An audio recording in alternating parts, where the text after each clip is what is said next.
So I've made a VAT journey which consists of 4 steps. Business building, 0 to 90k. In this area, there is no VAT to pay, so you do not need to register for VAT. And in this band is where you want to aim for steady cash flow and growth of the business. So in the 0 to 90k is a good time to keep your prices as competitive as possible, start to get an understanding of profit margins and understanding how to price your menu to allow your business to make enough profit and build up a cash reserve.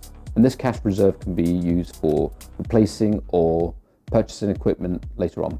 Most cafes cannot reclaim VAT on food and ingredients. So registering for VAT too early means that you will have to either put up your menu prices by 20% or lose the 20% to pay HMRC, which then narrows your margins. You want to use this period to start building business momentum.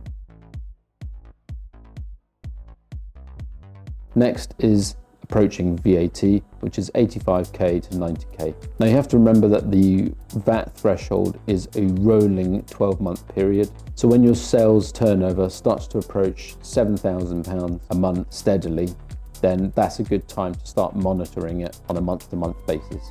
It's also a good time to start thinking about pricing, as you'll be expected to pay VAT. Once you expect to exceed 90k in a rolling 12-month period, you must plan to register for a VAT scheme. I highly recommend speaking to an accountant before you do this, ideally one who has expertise in hospitality and VAT registration. I don't want to go into detail about what can be claimed on VAT, but unless your business retails other items that are not related to hospitality, it is most likely that the flat rate scheme will be the best suited to your cafe business.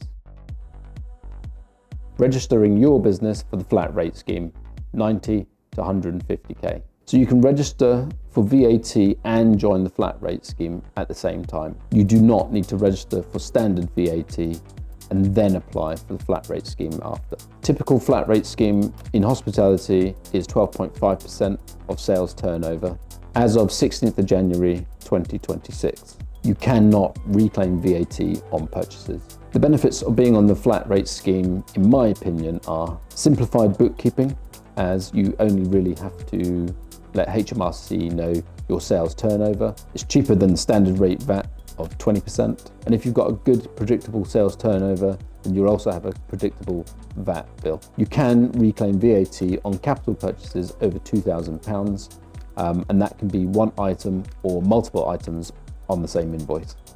And this is also a good time to have a deeper understanding of cost of goods sold, purchasing, menu pricing, profit margins, and VAT. If you start thinking as if you are paying 20% VAT when pricing your menu items, then there's a 7.5% saving that you can save for later. This is ideal for cafes, as you can claim very little VAT on food anyway, and labour, which is non-VATable, is your highest expense by far. Remember that the flat rate scheme cap is 150k, so you need to have it applied to be on the flat rate scheme before you reach that point. You can stay on the flat rate scheme up to 230k, at which time you'll have to go on to standard rate VAT.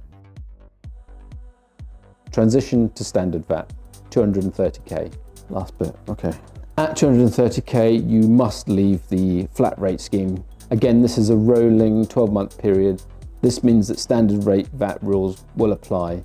And at this point, you can reclaim VAT on food equipment, fit outs, professional fees, utilities.